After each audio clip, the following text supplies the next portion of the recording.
Okay, sorry that it's so cold in here. I have no control over that, but it is what it is. I mean, I guess for conferences, you kind of got to get used to that. When it comes to the session, I wanted it to be a little unique. I could easily just throw up a bunch of how-to videos on how to get from Revit into Twinmotion and just click, click, click, and go through it. But I really wanted to dig deeper, and it's kind of funny, the keynote and how she was going on about storytelling and stuff. Because I think what I'm going to do is actually tell a story. And the goal here is to not just show you how to utilize Twinmotion in your workflows and the tips and tricks that I'm going to give you after 6 years of using Twinmotion. I used it pre-Epic and Autodesk and Epic, whatever merger, strategic partnership, whatever you want to call it, you did. But what I wanted to do too was also just sort of trace my roots and think about when was the first time I was introduced to a real-time rendering program. So that's what we're going to call this, real-time rendering. Before we jump in though, I did want to get a sort of sense of, in the room here, how many are architects or designers of that flavor? Okay. What about engineers? Structural and MEP? No, you can raise your hands, don't be afraid. All right, we got a couple. No, any contractors? All right, we got a few, awesome. And then any owners of program managers? All right, so a bunch of architects is great. I'm gonna sort of, but what I wanted to do is sort of get a sense of when was I originally introduced to this idea of real-time rendering, because it feels like it's been a very long time. So I thought back, and I remember a program called Stadia. I don't know if everyone remembers Stadia 3D. It's a long time ago. It was a startup around the same time that Enscape and Iris VR were sort of starting up. And that was one of the very first sort of real-time ones, then obviously Enscape. But then I kept thinking, I think the roots go back a little further. So this is me at somewhere around 16 years old in my parents' basement. On my computer, as you can see, this lovely CRT monitor, and I think it was a compact, I don't fully remember. And there was sort of two things I was usually doing down there. It was either recording music, and as you can see, there's a little mixing board over there, or I was playing video games, right? And so how many people play video games or have played video games or love it? So it's really funny, and it might be a generational thing, but I feel like as my generation is becoming more and more prevalent in the workforce, and no offense to the boomers, but asking boomers if they grew up playing video games versus millennials, it's always a different answer, right? So when I think about it, my real introduction to real-time rendering was gaming, right? And I used to love playing a couple different types of games. First-person shooters like Counter-Strike was by far one of my favorites. Those are a lot of fun. You just log in for an hour, blow crap up, and then you get to do something else, right? And within that game, within Counter-Strike, one of my favorite things to do was actually build maps. And so Counter-Strike is built on the Valve platform, which is part of Steam, and some of you may be familiar with it because the HTC Vive requires you to install Steam and all that good stuff. But what they used to have was a development tool where you could actually build maps for the games.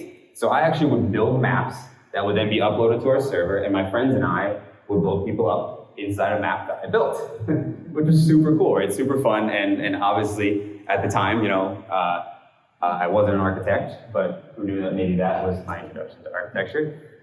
The other game that I really enjoyed playing was Sims. Did anyone play The Sims growing up? Yes. So The Sims, similar to SimCity, but more people-oriented. What you would do is you would build a house, you would create a family, and then you would take care of this family, and they would grow and expand. You'd have babies, and you'd have to expand the house and make rooms and make money, and then use the money. So it's, very much you're building the story of the life of these Sims, right? And so thinking back on all of these things, I think that was kind of my introduction to it. And so it's really funny because now, 25 years later, I'm sitting in an office 40 hours a week, basically playing The Sims and getting paid really good money to do it. How cool is that, right? But what I also wanted to do was also hone into the idea that now that you guys all have access to Twinmotion for free. Does everyone know that, by the way? Everyone in here has a Revit license, I would imagine, right? Probably, right? So because you have a Revit license, you all have access to Twinmotion for free. If you didn't know that, now you do. Okay, and so thinking about that, and I am an architect, so sorry to the engineers and contractors, that's my perspective and lens that I'll be presenting from. Thinking about that, I wanted to not just say, here's how you do it, here's how you use it. It's, what does this mean? Like, what is this, especially if you've never even touched a real-time rendering program before, right? You know, Enscape, Twinmotion, Lumion are kind of the three, there's a few others out there. So if you've never touched them before, like, what is this doing for me? Like, why is this a big deal? And so I wanted to hone in on that, talk about how this tool that is now given to you for free can actually completely evolve the way that you approach architecture and design. And then also give you some tips along the way, and sort of pinpoint why I think, believe it or not, that it's a revolutionary tool in the way that we design buildings.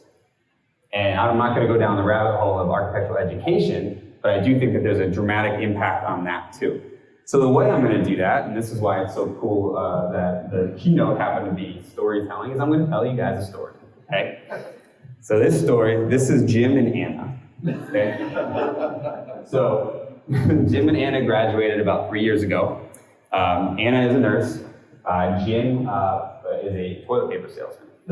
I almost went with Jim and Pam, and I was going to do a whole Dunder Mifflin thing, but I decided to do toilet paper salesman. Okay, so Jim and Anna, they graduated about 3 years ago. They live in a little apartment in the city, and they're looking to expand their family. Okay, Jim and Anna have never in their entire life seen a floor plan. Okay, they've never seen a construction site. They've never seen a building being built. They don't know terms like brise-soleil and eave and rape and, you know, all the stuff that we all, architecture talk that we like to do. And so they're planning on growing their family. And so they can't live in their apartment anymore, so they want to buy a house. And I don't know where you guys live, but I can tell you right now in Connecticut, it's not a great place to buy a house right now. Inventory is pretty low, prices are through the roof, there's not a lot of options, interest rates are high, right? So Jim and Anna thought, let's build our own house. And Anna is lucky enough to have an uncle who has this great farm and has a plot of land, and he's willing to give it to them if they can figure out how to, you know, build their own house. So, enters Henry. And Henry, well, he's an architect. Notice how he put up plans that made him an architect? Don't know why he's wearing a hard hat and a suit, but this is what it is, right? So Henry's a sole practitioner. He typically does single-family residential designs, sometimes maybe small commercial work, but he enjoys the smaller work. He does ground-up houses and small additions and so on. About 3 years ago, Henry, he's been practicing for probably 5 or 6 years. About 3 years ago, Henry decided to transition from CAD to Revit because Big Bad Autodesk told him to, and the rest of his peers were doing it as well. So after years of struggling and learning this complicated software, losing money on projects because it was so effing hard, getting over that plateau that we all hit with Revit, he's finally at a point where he's efficiently documenting his projects, using Revit to the full extent, and he's and taking advantage of what we all know is the advantage of BIM. So Anna and Jim call a contractor. And they say they want to build a house. Thankfully, the contractor said, you don't need an architect. And that doesn't normally happen, so thank you, contractor, for doing that. So then they call Henry. And they talk about all the normal things that we all talk about when we first approach clients. Program, you know, what do you need, how many spaces, all that good stuff. Talk about the site, they send them a survey, they do it and so on and so forth. And so Henry does this thing, right? He takes the site information, takes the programmatic information, builds a program, he makes some RT diagrams, he makes some sketches, he makes some plans, some elevations, you name it, right? All these hand you can see down here. There's all the hand sketches, right? So he's got all these beautiful things, and he has a second meeting with Anna and Jim. And I don't know if you can tell, but Anna and Jim, they're not very impressed. Oh, look at that head, it was on perfect timing. So they're not very impressed, right? They're looking at this thing and they're saying, well, how the heck, how do I take these bubbles and how's that gonna be my house, right? How is hand drawings, like I don't understand what I'm looking at here. I'm not really sure, I can't see it in 3D. Not to mention, they're also a little disappointed in the fact that they just signed a contract to pay this dude a lot of money and he sent them a bunch of squiggly line drawings, right? So not very impressive. and they weren't getting the idea.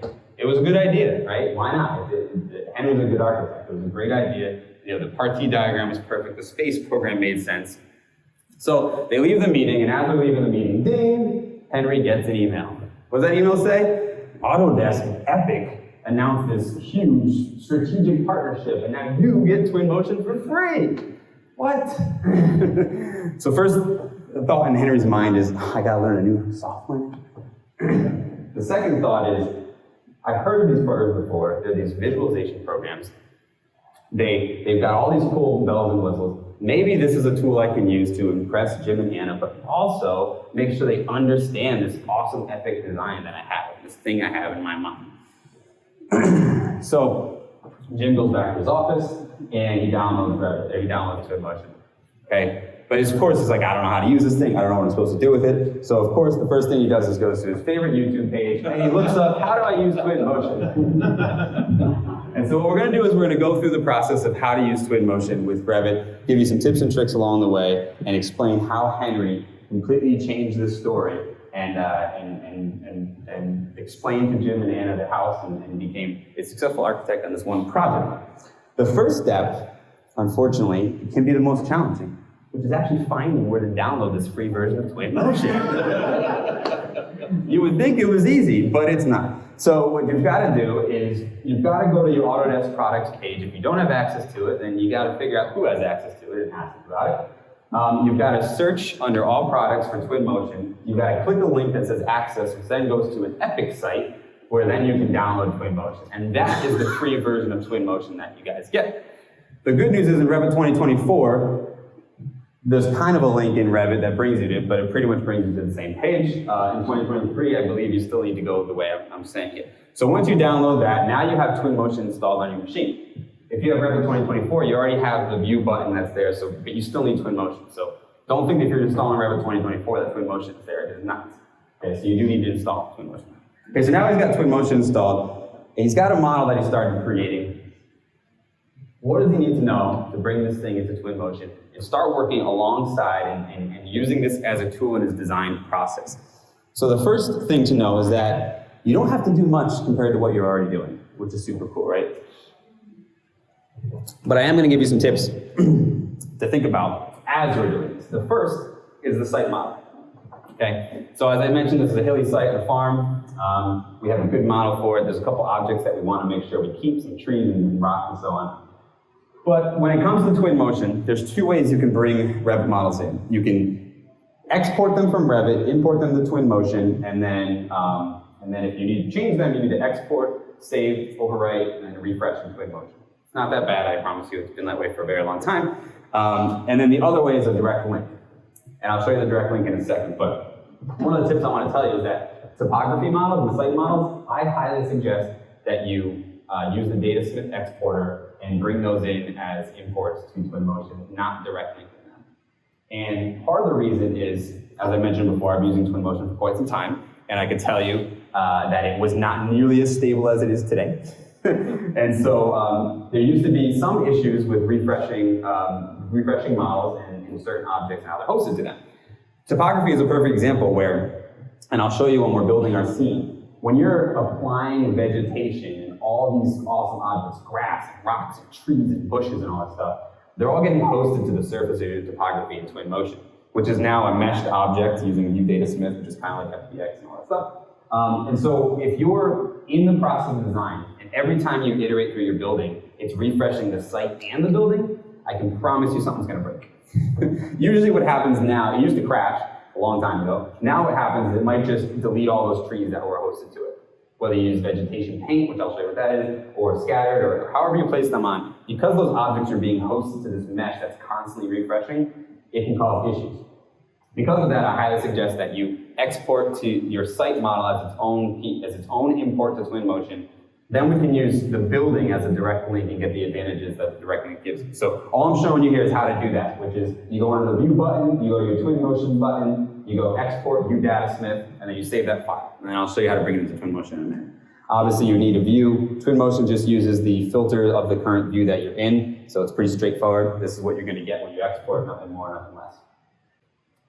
Okay, so direct linking now. So now if the building is something that you want to bring in, which is obvious, I still to this day would rather do View Datasmith. I don't mind having this stagnant piece where I have to just keep refreshing and refreshing and refreshing. But if you're trying to use it alongside as a design tool, similar to how people would use Enscape, what you want to do is you want to direct link it. And so what direct linking does is it actually keeps a direct link with Revit and Twinmotion, and it has the ability to auto sync. Okay, so here's what the model looks like in there, and then I'm going to roll back and I'll show you exactly how to direct link it as well. So it's the same area. You go under View once it goes back to Revit here. So. But the benefit is obvious. You don't have to, I mean, I shouldn't say it's obvious. You don't have to click refresh in Twinmotion. You don't have to file export. So I'm going under the Twinmotion button. I'm going to click auto sync, which means that whenever you have this file open and the Twinmotion file open, if you make a change, you don't have to press anything on either side. It's just going to automatically sync between them. And then I'm clicking open in Twinmotion. If the project is an existing project, you can say, there's other ways you can do it. And now for the settings under here, well, you can see I'm making a new project, right? I'm going to collapse by material. We'll talk about what that does in the future. I'm going to bring in all for my objects, and I'm going to turn on max UV. It's pretty much the default setting. The all, what it's doing is it's bringing in your meshes, and it's going to bring in light sources. This is a fairly new thing in the last 2 years with Twinmotion, when they converted from FBX to Datasmith. It actually will bring in any of your artificial lights in Revit, as long as you have a light source in the family. It's going to bring them in, and it's going to create a Twinmotion light source in that place. The only difference for the settings that I suggest doing is the default is set lumen to 300 for all of your lights.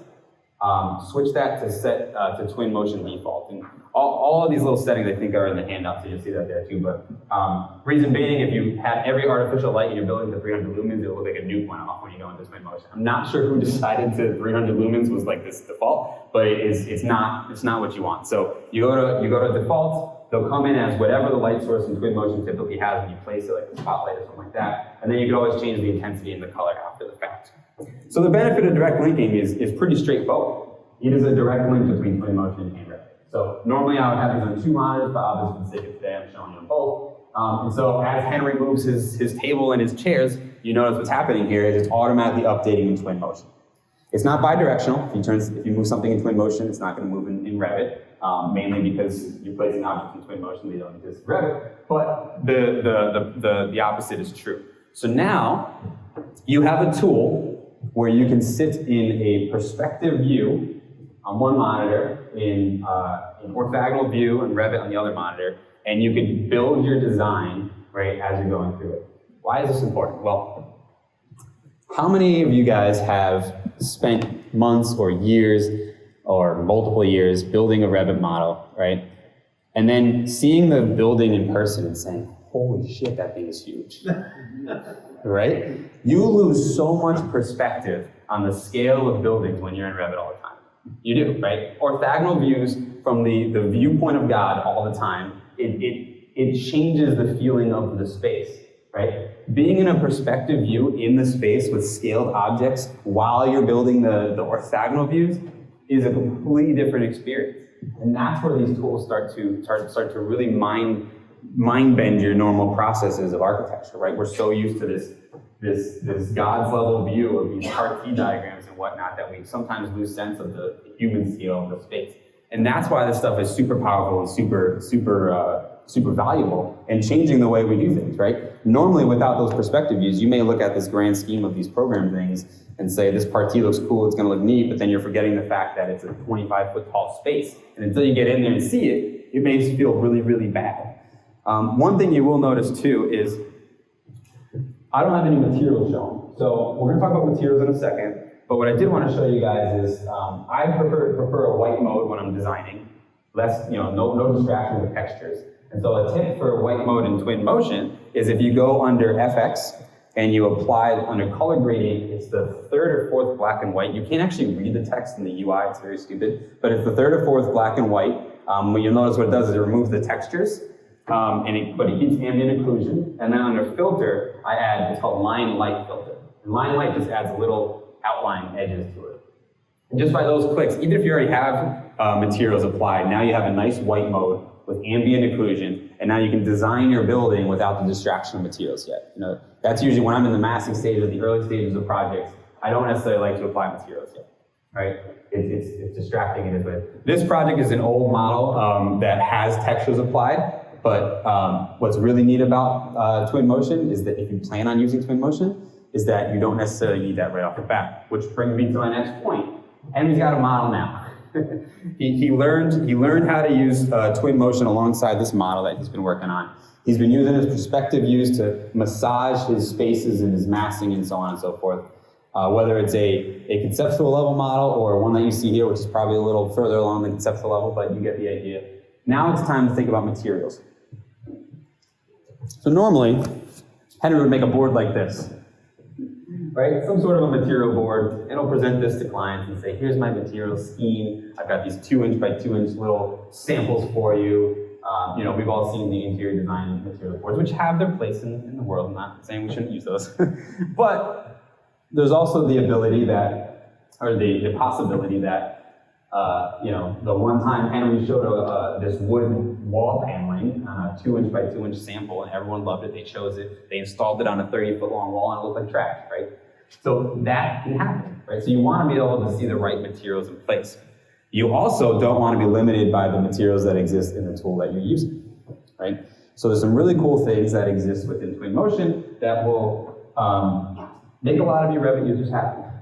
The first one is, if you know you're going to be using Twinmotion for your real-time scenes. Notice what I'm saying here is I'm saying real-time scenes. I'm not saying renderings or videos. Okay, the idea that I want you guys to take away from this is that renderings and videos, while they will still exist, because pictures and videos will still exist at the end of the day, what we're doing here is we're building a live scene that we can present. Okay, that's the end goal is not a picture. The end goal is this world that we're building with Twinmotion. So anyway, if you plan on doing, if you know you're going to use Twinmotion, then you don't have to use the appearance tab in Revit. I know how much everyone in this room loves putting custom materials in Revit, right? I mean, it is so much fun to go to the appearance tab, double duplicating so you didn't fuck up the other one that you already duplicated, right? And then applying all those textures and then giving it to somebody else, and they have the red box because you didn't figure out how to transfer the textures correctly, and all that lovely stuff we do with the Revit material editor. You don't have to do any of it anymore, okay? The only thing you have to do is stay in the graphics tab and set up your shading views if you want, and your surface patterns, right? Because we're all still doing documents, surface patterns are helpful. So think about the orthogonal graphical views, that's all you have to do. The only thing you need to do with materials is make sure that objects have unique materials. They don't need unique appearances, well, they're gonna have them if you duplicate it, but they don't need unique appearances, they need a unique material. So the ceiling needs, just like you do anyways, ACT 2. Carpet needs carpet tile 1, gypsum wall, all that stuff, because that's what's gonna come in, but you do not have to do any texturizing. The texturizing does come in, as you saw from that example. It will come in if you do it, okay? But I'm still going to suggest that you still replace it with Twinmotion textures because they will always look better at the end of the day. They have all the properties you need. They're going to render better. If you do render using Path Tracer, they will render better. So you're still going to be replacing them anyways. So why bother, okay? So the first issue that you're going to run into is you're going to drag a piece of grass onto your topography, and this is what's going to happen. The damn thing is going to be scaled so small that every time you bring it in, you type 20 in the scale, because I don't know why it's always like that. Well, I found out after 5 years of typing 20 in the scale that all you have to do is switch this thing on the top from by object UV to cubic UV, and then automatically everything scales correctly. Don't know why that wasn't the default. Still don't know why it's not the default. But if you were like me and for the last 5 years you drag a material on and type 20 in the scale thing, every single time you use Revit in Twinmotion, you know how to do it. So it used to be on the bottom, now it's on the top for the new UI. So it looks like a cross, it's just an open box. You click that and you flip it from, I think it's by object, to cubic UV. And now your bricks, your wood, everything's gonna come in exactly to scale as you expect it to. When it comes to actually applying materials, it's very simple. As long as you've got a Revit model that has materials applied to individual objects, what I mean by that is don't make all the walls a default wall. Right? Obviously, then every wall is going to be the same material when you bring it in. So make sure you have the materials applied just like you should in any normal Revit model. And then all you got to do is drag and drop from the left into it. That's it. Only thing you got to do. Okay? Yes, there are some different tips with if you press T, there's an eyedropper that pulls the material, you can do replaces. But in general, the goal is to get materials on it. All you can do, and I'm going through this big library on the left-hand side, I'm just dragging and dropping in. I may be changing some of the settings, right? Change some of the bumps, some of the. If I want to change the scale, like maybe there's a big metal panel, I want to shrink it. But for the most part, that's it. Another little tip I'll give you for materials is Twinmotion has this cool setting called grunge. You guys have seen it, if you guys have been in Twinmotion. It basically just makes the material look dirty.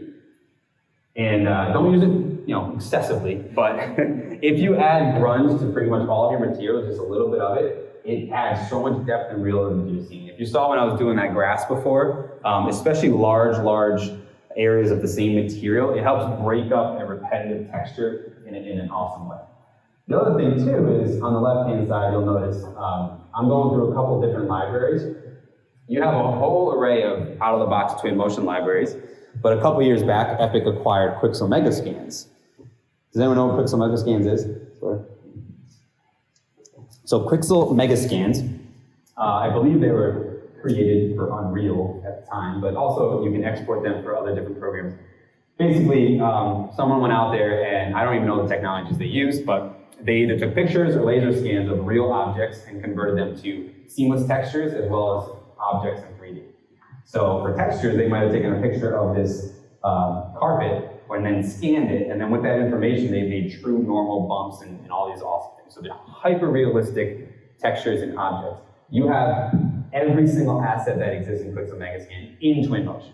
It means you don't have to go to Quixel.com, make an account, go to the thing, get credits, download it, figure out all the maps, put all the maps together. All you have to do is log into your Epic Games account, which you will have, because you have to do it to download it, and then you can just download all those and apply them just like any other texture. And that's what I was doing there, I was showing you a couple options. When it comes to the real-time scene, what you'll notice here, see how there's clouds now in the background and so on and so forth. As I mentioned before, my goal here isn't to make a rendering. My goal is to make as photorealistic of a live model as possible, right? And so part of that, to make it photorealistic, is trying to use the technologies that exist to make the live scene without having to use ray tracing, which exists, Path Tracer exists, and make the scene more believable, more realistic. And so what I'm doing here is I'm actually just going through a couple filters, but what I'm doing here is I'm adding different filters, and I'm showing you the environmental settings that I set up. And so on the top here, you can see it right up there, there's an ambiance setting. If you click that, that's basically your entire environmental lighting setting of your real-time scene. Okay, and so within that, you'll notice the biggest thing that I changed here is actually the HDRI sky. Okay, I also like a little contrast and a little less saturation. To me, that always makes any scene look more realistic. That's what I'm doing here. So here's the original, right? See how there's the horizon line? Now watch what happens when I enable HDRI sky. In a second. All right, so a little bright, and it looks way better on my screen. But what it's doing is now it's applying HDRI sky, and the scene is looking way more realistic. For those that don't know what HDRI skies are, what it's doing is it's actually applying essentially a global illumination, taking all the colors and all of the information from that sky and applying it to your scene. So instead of just a source light, which is the original one, you actually have the skylight producing it. So the blues, the hues, everything is producing a global illuminated light. You can see I'm sort of doing it. And you can see on the left here, you have built into Twinmotion, you have hundreds and hundreds and hundreds of HDRI skies, night, dusk, dawn, all that stuff to choose from. You can import your own, but I haven't had to do it in a few years because there's just so many options to choose from.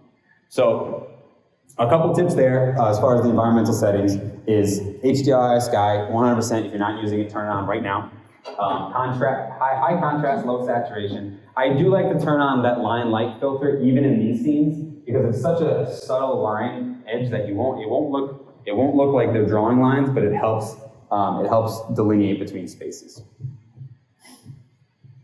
Okay, so Henry's got his model. He's got it in Twinmotion. Now he's got all this textures applied. He's feeling pretty good about this thing, but it's lacking something, right? It's looking more realistic, but it still doesn't feel like a place. Okay, so this to me is where Twinmotion excels above all other programs right now when it comes to real time. And it is the ability to build context, okay? You don't have to raise your hand because I know most of you are architects and no one wants to admit it, but everyone in this room watches HGTV sometimes. Some will admit it. Some won't, and I feel shameful sometimes depending on the shows I'm watching, but we all love watching HGTV, right? And one of the most popular shows on HGTV is House Hunters, right? Don't know why, I can't figure out why people like watching people look at houses they're gonna buy, 3 options, but whatever, I do it too. But when you watch that show, right? if you're watching someone walk into a living room and it's empty, right? There's nothing in it. But then you watch them walk into another living room that's staged, right? It's got a couch, it's got an area rug, it's got lovely candles in the middle of the coffee table, it's got a bookshelf, it's got books on it, it's got all this other stuff, right? It has a whole different feeling, even if it was the same exact space. Right? There's a reason why people pay thousands of dollars to stage houses when they're selling them. Okay? When it comes to real-time scenes, and this really does apply to renderings too, I'm going to talk about real-time scenes, the context is almost as, if not more important than the building itself, right? When you're trying to make something realistic, the context, like even this scene right here, right? If I just put a desk here with one computer, I didn't have these pens and these papers, like that adds something to the scene. Like it adds something to the story of the place there. So where Twinmotion excels and where it actually will change the way you think about your building is that you're almost forced to build that context to make a good scene, and to make a good rendering if you want to go down that path. But it also means that you're forced to think about the people that live there and how they're going to use the spaces, right? You're not forced to just think about the cool party diagram and how the perspectives and the thirds of it and everything's divided into thirds. You're actually forced to think about how the space is going to be used, how the exterior is going to look, how the different objects are going to apply. But what's nice about it is it's easy to do, right? That's the part that's dramatically different. How many people in this room have a hard drive full of Photoshop cutout objects from their history of Photoshopping objects into renderings, right? Yeah. Trees and people and cars and all these things that are pre-cut out, and then you had to bring them into Photoshop, you had to make a fake shadow, you had to make some reflection, do some color correction, try and make it look like it's part of the scene, right? That's a pain in the ass, right? You're not going to bring them into Revit, because, I mean, you're just not. I mean, OBJs you can bring in now, you can start bringing in some meshes, but you're not going to bring these context objects into Revit. So there is pretty much zero barrier to entry now to build whatever world that you want in your scenes, in your projects, in your model, in your designs. One real quick tip that I want to give you is, I mentioned before that there may be these objects that are really important to Anna and Jim. So one thing that you could do is, what I'm doing here is just placing a family that's called tree placeholder. It's just a site family, a site object, and it's just a box. And I'm placing those in Revit in the exact locations that I want. Okay, and then what I'm going to do is I'm going to isolate those and export them as their own UDataSmith files. Okay, so if you want exact locations, this is the only way to do it, essentially, other than fudging it. So by exporting as a UDataSmith file, and then when I import it into Twinmotion, the typical default that I mentioned before was collapse by material, which means all of your objects are going to be selectable in Twinmotion by material. If you say keep hierarchy, what it's going to do, and this is what I'm going to do now, is I'm importing, going to open, I'm going to select my placeholder objects, and I'm going to change this from collapse by material to keep hierarchy. What that's going to do is it's going to maintain the Revit type, family types, and it actually maintains the hierarchy, even to the category, depending on what you bring it in.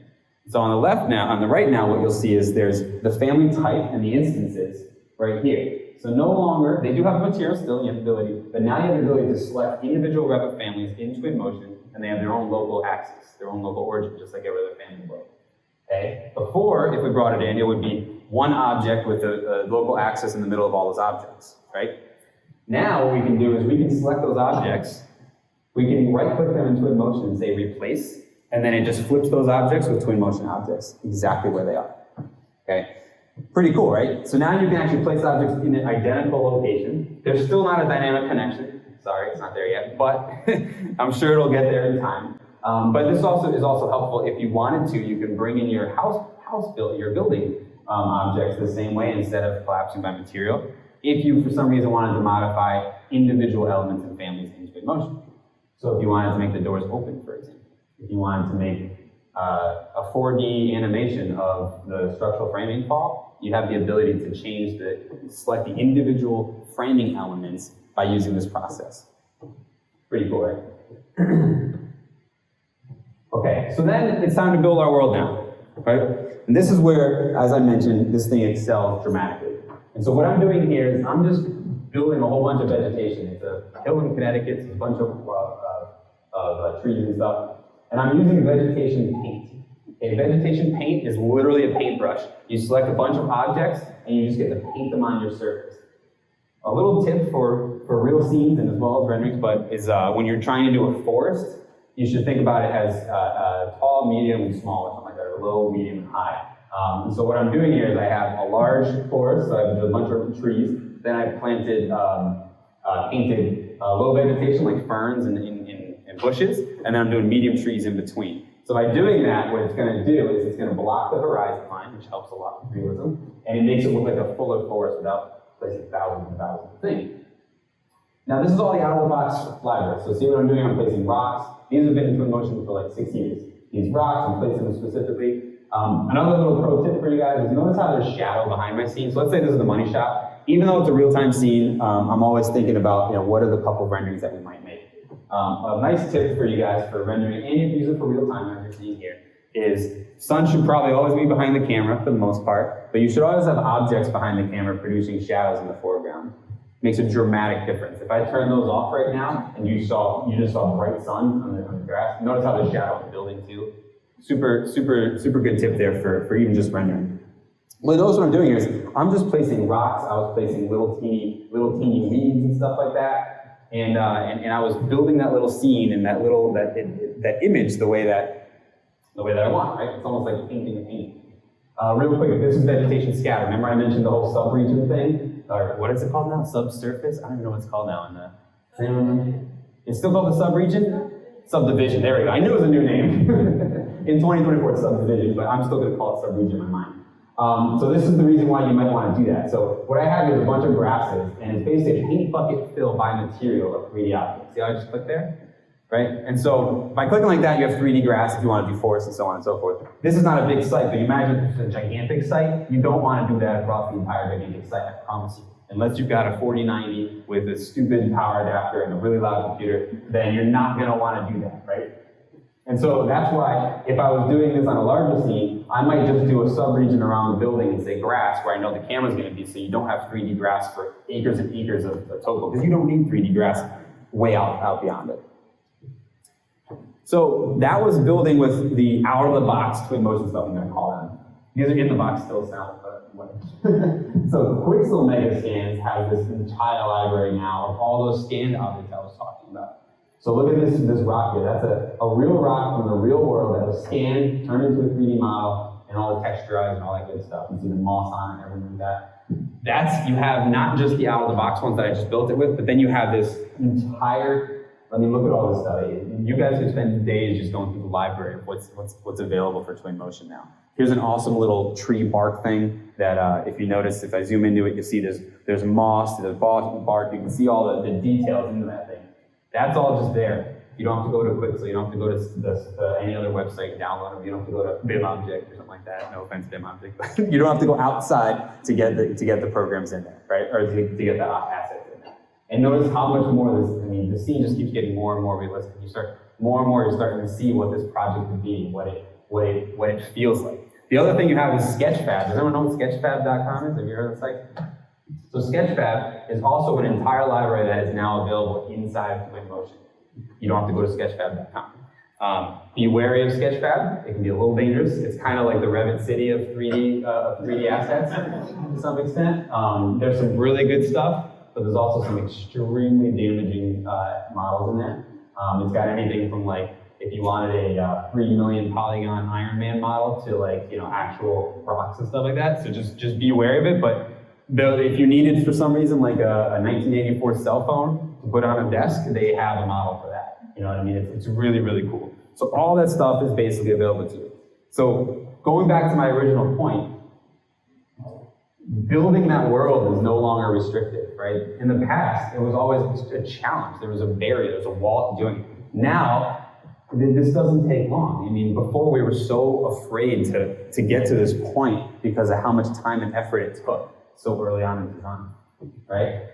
This is so easy now that why can't we get to that point, right? Why can't we tell that story that early on in design?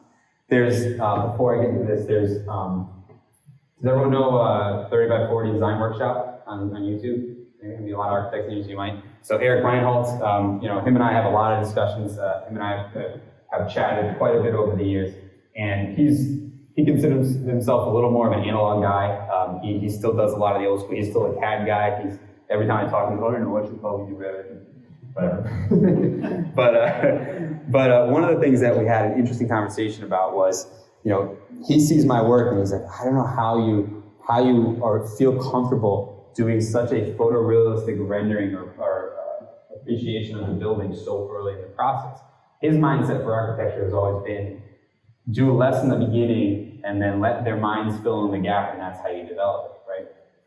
And to some extent, there's a lot of validity to that, right? But on the other side, it's like, well, what do you do when you have clients whose minds can't fill in that gap? Now what you're doing is you're struggling along and trying to fill in the gaps for them, and then the iterative process is longer.